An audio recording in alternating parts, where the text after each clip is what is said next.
I wanted to take 17th century pieces of music and perform them in a very straight way, but then loosen everything up and just say, okay, let's take the wonderful mediums that we have of pop, of jazz, of world music, of just folk music, just easy listening music or really hard hitting music, and just completely liberate it.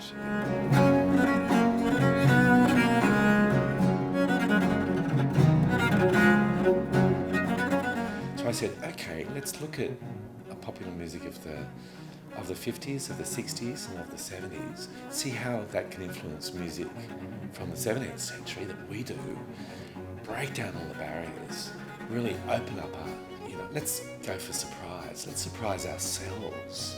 Let's see how music can inspire us in different ways, from different cultures, from different places, from different sounds.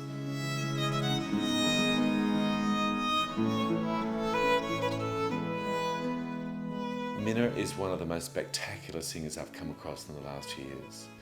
She has a beautiful, angelic, pure voice. What's wonderful about Minna is that she's got a kind of toughness and she's got a spark.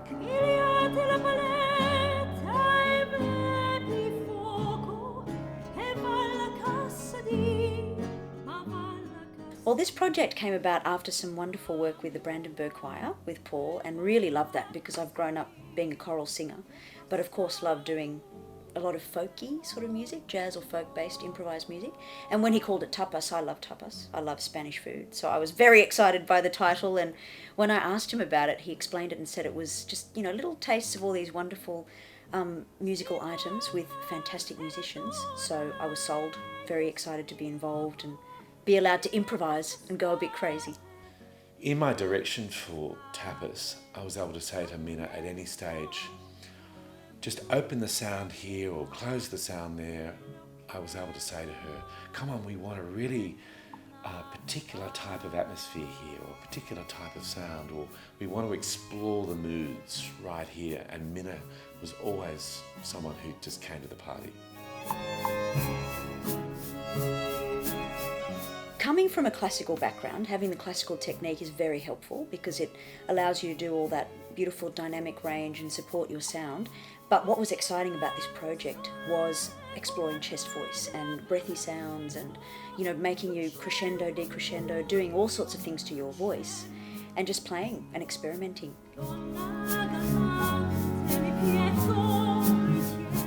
musicians who are performing on this Tapas CD are all soloists within the orchestra. And what I decided to do was take groups of different musicians, whether they be keyboard instruments, whether they be string instruments or percussion instruments, and just to allow them to have creative freedom and use that freedom and give them an opportunity to take risks within the music too, to just find the juice within the music, or find your own spirit, or find a connection with the audience, or find a new way of exploring something.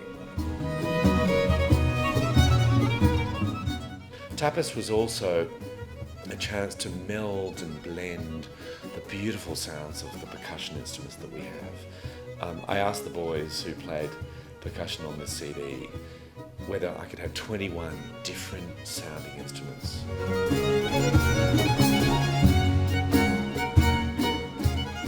We've got a really interesting instrument on this Tapas CD. It's called the lirone. Lirone is a 17th century string instrument. It's in the shape of a cello, but it has 14 strings on it. There's only one in the country, and it's modelled on an instrument that unfortunately didn't survive the Second World War.